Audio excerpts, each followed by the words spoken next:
Welcome back, guys. We're at our Buckinghamshire commercial to residential conversion. We're going to take you around, show you where we are on this site. We're actually 4 weeks from completion. We're going to end up here with a small retail unit and a 6 all-ensuite HMO. Come and take a look inside.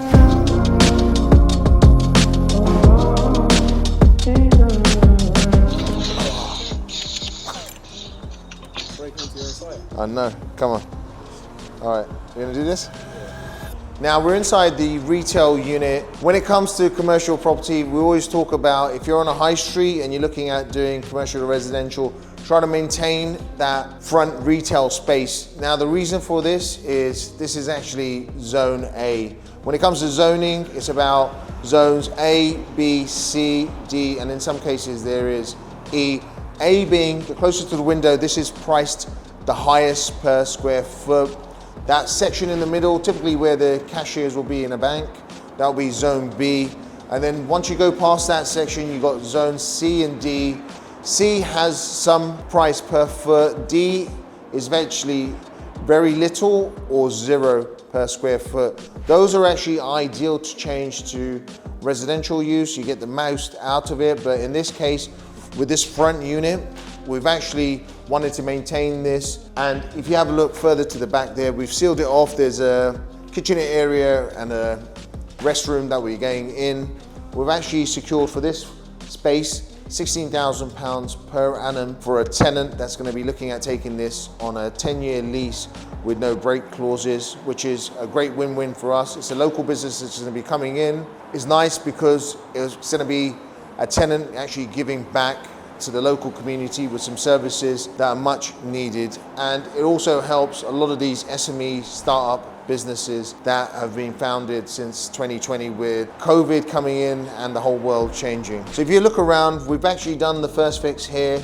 The walls are actually skimmed, ready to be whitewashed, and then we'll have basically the second fix, which is like the sockets, rads, everything going in, including the lighting, and this unit is ready to go. Now, we've ended up ending this unit just about here, so you'll have a WC within here and a kitchenette area around here. And this is basically zone A, incorporating a little bit of zone B here, and this is what we thought was the best part to keep within the building. I'll show you how we've repurposed the rest of the building to maximize the returns that we're actually going to be getting.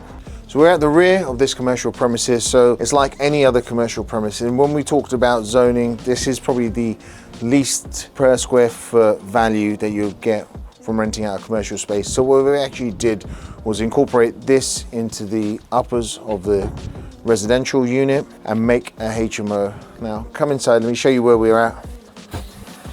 So when you come in, this would have been the former kitchen area, but we've ended up converting this into an ensuite room.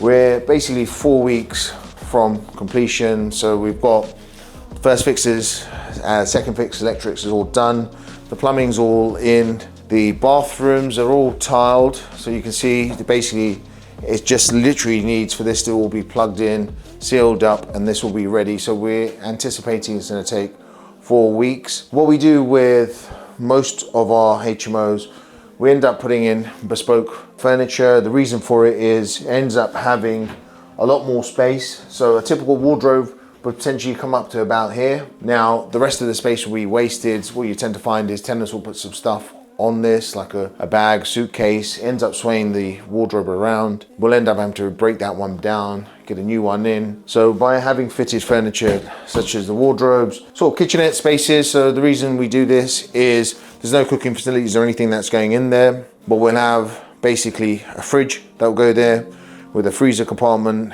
and a fridge compartment. This will actually allow us to have a smaller kitchen area because there's no need for fridges in there. Also, it ends up resolving potential disputes because there's always cases about someone's food going missing, someone using someone's milk. So this removes any of that. And if the tenant has any expensive items, pots and pans, they don't want anyone else using, they can use it, put it in here. That sorts that out. What we do with all our HMOs is, where possible, put in like a fitted desk, allow someone to put like a TV up or use this to laptop space with a chair.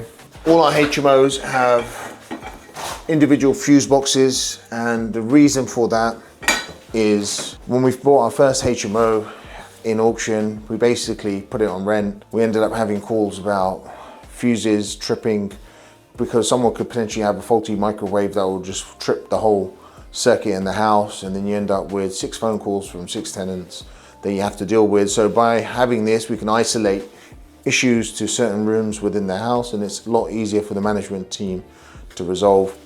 Now, if you come through, I'll show you where we are with the rest of the house.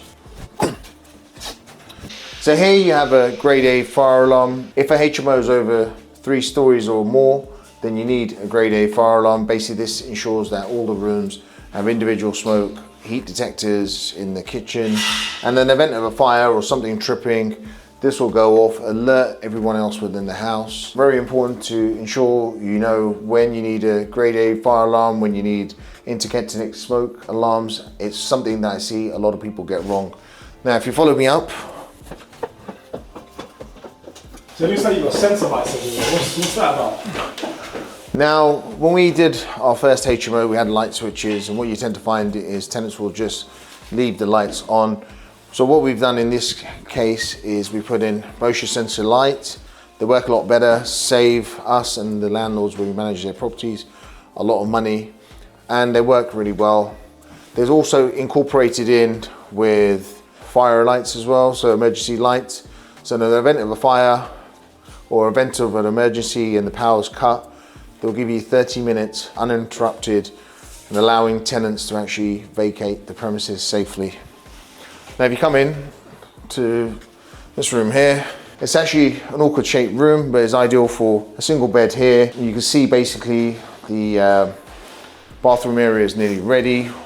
What we've done with this little awkward space is we've put in a fitted wardrobe, again, a kitchenette and a desk.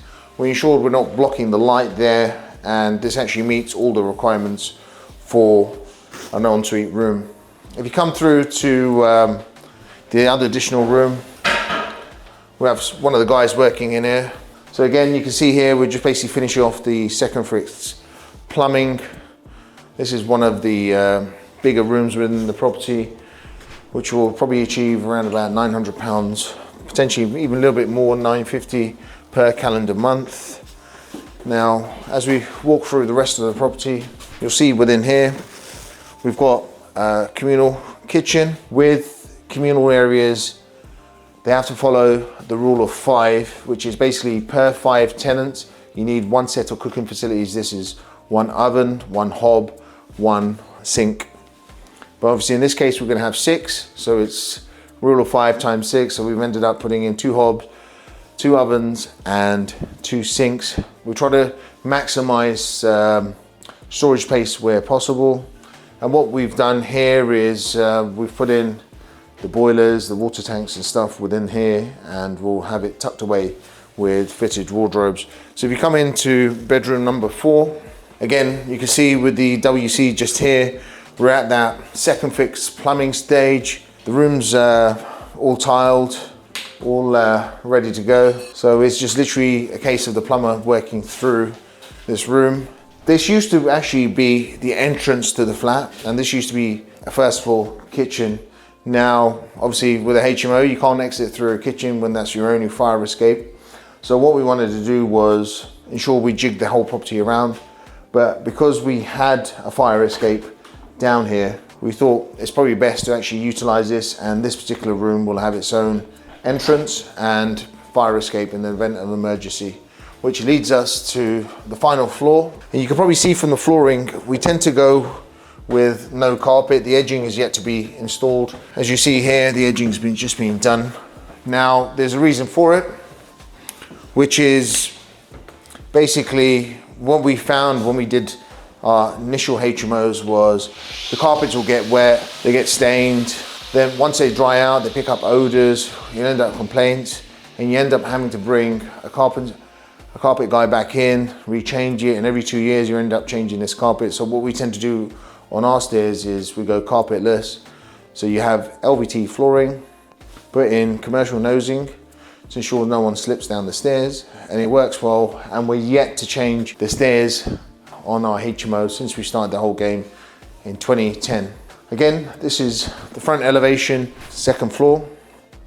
It's actually quite a unique space with the roof elevation here. And this is where custom-made furniture comes in quite useful, because you can utilize these awkward spaces where you wouldn't traditionally be able to put in a wardrobe. And again, we've gone with a kitchenette just here. Now, just leads us to our final room. Again, another decent sized room. Again, we were able to utilize a lot of the defunct space and put in fitted wardrobes within it. Now, you probably come to this stage of the video and wondering what are the numbers on this site. So earlier on, I told you about the GDV. So this is going to be worth around about £900,000. We ended up getting a commercial vow done on this, which confirmed those numbers. Now, on average, these rooms, there's 6 of them, will rent for £850 per calendar month. Some of them will rent for more, some will rent for a little bit less. So let's do 850 times 6. So we're looking at £61,200 per calendar year, along with £16,000 in terms of the rent for the commercial unit. So this whole property will generate £77,200.